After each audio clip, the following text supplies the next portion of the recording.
Hi అండి, ఈరోజు మన రెసిపీ వచ్చేసి టమాటా రోటి పచ్చడి అనమాట. చాలా సింపుల్ రెసిపీ అయినా చాలా మందికి ఫేవరెట్ రెసిపీ కదా. నాకు కూడా చాలా ఇష్టము. మరి ఈ పచ్చడిని టేస్టీగా ఎలా ప్రిపేర్ చేసుకోవాలో ఈరోజు వీడియోలో చూద్దాం రండి. చూడండి, ఒక 5 మీడియం సైజు టమాటాలను తీసుకున్నాను. ఇందులోకి ఒక 10-15 వరకు పచ్చిమిరపకాయలు తీసుకున్నాను. ఈ రోటి పచ్చళ్ళకి ఎప్పుడైనా సరే కారం మరీ చాలకుండా ఉన్నా కూడా సరిగా టేస్ట్ ఉండవండి. సరిపాను కారం ఉంటేనే పచ్చళ్ళు టేస్టీగా ఉంటాయి. ఇప్పుడు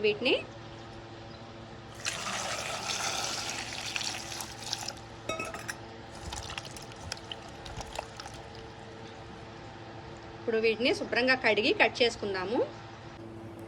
యాక్చువల్గా ఈ టమాటా పచ్చడికి పచ్చివి దొరికితే టేస్ట్ చాలా బాగుంటుందండి. పచ్చి టమాటాలతో రోటి పచ్చడి చాలా బాగుంటుంది. టమాటాలు దొరికితే అంటే పచ్చి కాదు, దోరగా ఉన్న టమాటాలు దొరికితే పచ్చడి చాలా టేస్టీగా ఉంటుంది. మనకి సిటీలో ఇప్పుడు పచ్చి టమాటాలు దొరకడం కష్టమే కదా. దోర అయితే మార్కెట్లో వెతికి తెచ్చుకుంటే దొరుకుతాయి. మీరు ఈసారి ఎప్పుడన్నా ట్రై చేయకపోతే దోర టమాటాలు దొరికితే టమాటా పచ్చడి ట్రై చేయండి, చాలా టేస్టీగా ఉంటుందండి.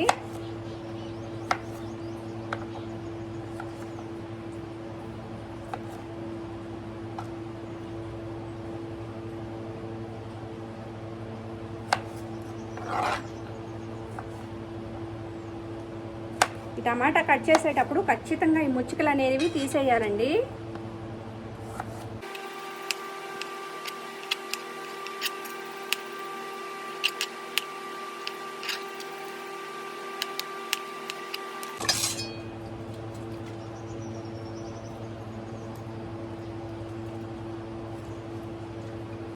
ఈ పచ్చిమిరపకాయలు తెచ్చుకునేటప్పుడు మరీ సప్పగా ఉన్న పచ్చిమిరపకాయలు తెచ్చుకోకండి. అవి వేసిన వేస్ట్ అనమాట. అసలు పచ్చడి అంత టేస్టీగా ఉండదు. రోటి పచ్చడికి ఎప్పుడైనా సరే పచ్చిమిరపకాయ కొంచెం మీడియం కారం ఉన్న పచ్చిమిరపకాయలు అయితేనే పచ్చడి టేస్ట్గా ఉంటుంది.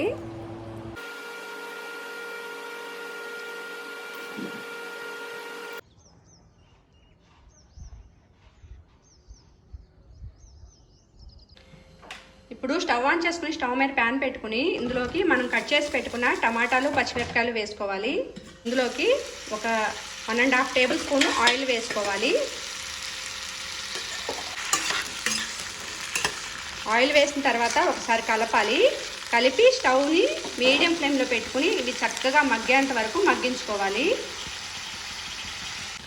చూడండి, టమాటా ఈ విధంగా మగ్గిన తర్వాత కొంచెం చింతపండు, చిన్న నిమ్మకాయ సైజ్ అంత చింతపండుని ఇందులో వేసి కలపాలి.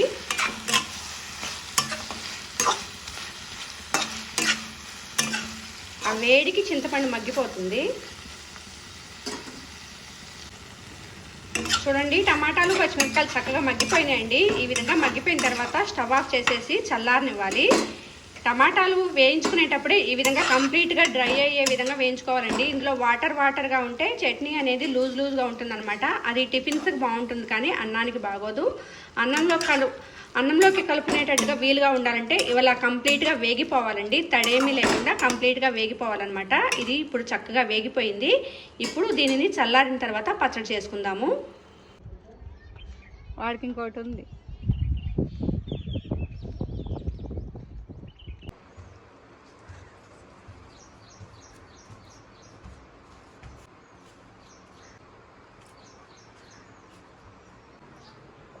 చూడండి, టమాటాలు పచ్చిమిరపకాయలు చక్కగా వేగిపోయినాయి కదా, చల్లారిపోయినాయి కూడా. ఇప్పుడు వీటిని పచ్చడి చేసుకున్నాము. పచ్చడి చేసుకోవడానికి ముందు ఒక 10-12 వెల్లుల్లి రెబ్బలు వేసుకోవాలి. ఇవి చిన్న సైజులో ఉన్నాయి కాబట్టి 10-12 తీసుకున్నాను. మీరు పెద్దవి తీసుకుంటే ఇంకా తక్కువ తీసుకోవచ్చు. 1 స్పూను జీలకర్ర, రుచికి సరిపాను ఉప్పు ముందు వీటిని వేసుకోవాలి. వీటిని చక్కగా దంచుకోవాలన్నమాట.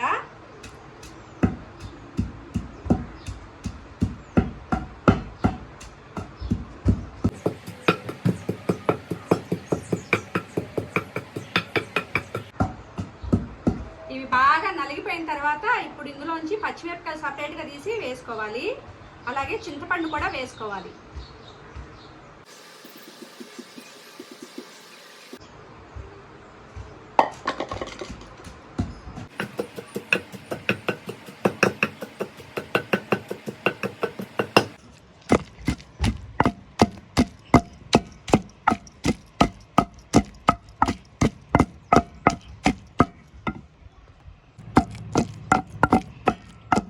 చూడండి, పచ్చిమిరపకాయలు చక్కగా నలిగిపోయినాయి. ఈ విధంగా నలిగిపోయిన తర్వాత ఇప్పుడు ఇందులోకి టమాటా వేసుకోవాలి.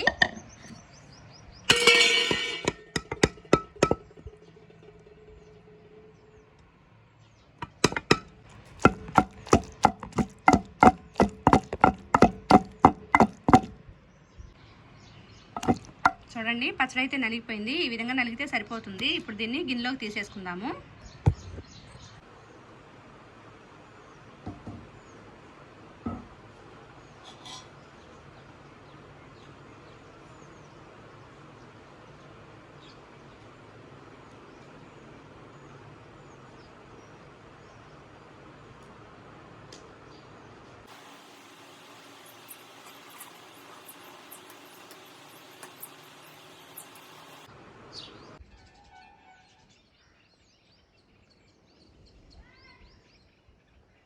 పచ్చడికి తాలింపు పెట్టుకున్నామండి. తాలింపు కోసం స్టవ్ ఆన్ చేసుకుని స్టవ్ మీద ప్యాన్ పెట్టుకోవాలి. ప్యాన్లోకి ఒక 2 టేబుల్ స్పూన్లు ఆయిల్ వేసుకోవాలి.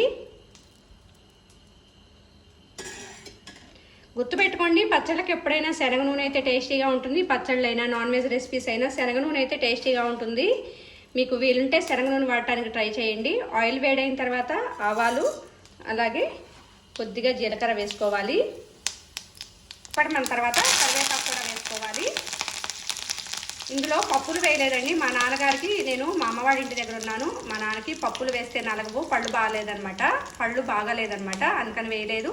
మీరైతే పప్పులు వేసుకొని తాలింపు పెట్టుకోండి. తాలింపు అయితే వేగిపోయింది. దీన్ని తీసుకొచ్చి పచ్చడిలో వేసేసుకుందాము. నేను వెల్లుల్లి రెబ్బలు కూడా వేయలేదు. పచ్చడి చేసుకునేటప్పుడే ఎక్కువ వెల్లుల్లిపాయలు వేసేసాను అనమాట. ఇప్పుడు పచ్చడిలో వేసేసుకోండి. అంతేనండి, ఎంతో రుచిగా టమాటా పచ్చిమిరపకాయలు రోటి పచ్చడి అయితే రెడీ అయిపోయింది. నాకైతే చాలా చాలా ఇష్టం అండి. మీలో ఎంతమందికి ఈ పచ్చడి అంటే ఇష్టమో కామెంట్ చేయండి.